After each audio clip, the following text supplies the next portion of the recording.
Hello guys! Good morning! So nandito pala tayo ngayon dito sa palayan na kung saan itinanim namin noong nakaraang isang buwan. Pero hindi pa ito umabot ng isang buwan guys. Kasi nag-umpisa kaming magtanim nito January 27. So wala pang 27 ngayon kaya wala pa siyang isang buwan. So ganito na siya kalaki. Guys, malalaki na.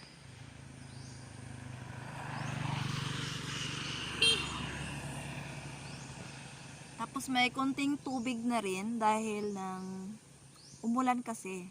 Mga ilang araw na rin umuulan dito sa amin. Pero hindi naman gaanong malakas yung ulan. Yung saktong saktong ulan lang. Minsan umaambon, minsan malakas rin na ulan.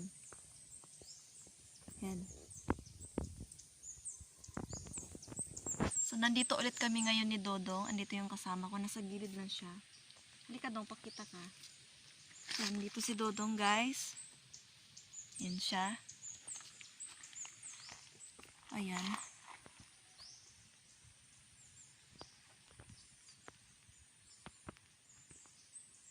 Kawawa nga kasi doon sa gitna talaga guys, tingnan nyo.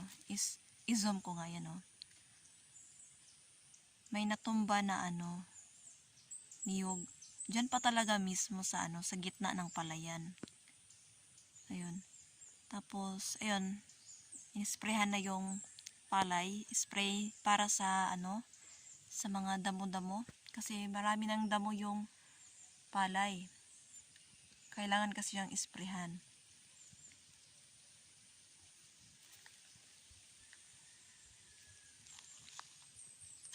Baba tayo.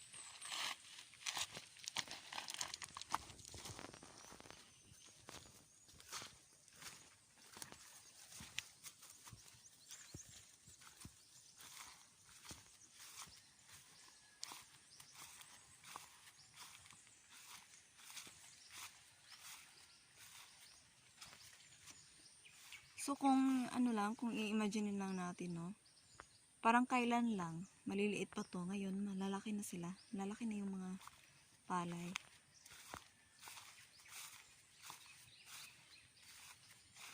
Ayan makikita talaga natin guys na yung yung lupa, yan nagkabitak-bitak talaga dahil sa sunod-sunod na init ng mga nakaraang araw. Tapos ngayon dahil inulan, yan may tubig na rin.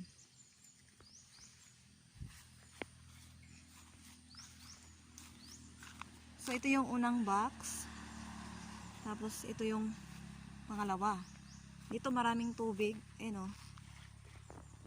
may pundong tubig.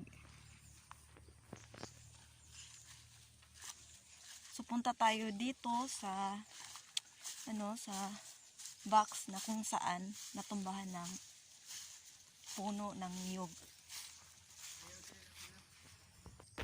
So ayun yung pinakalas na box. Tapos ito, ayan. Tinanggal na yung mga dahon. Nandito yung mga dahon sa gilid. Dahon ng niyog. So ayan naman si Dodong natin guys. So balik tayo doon.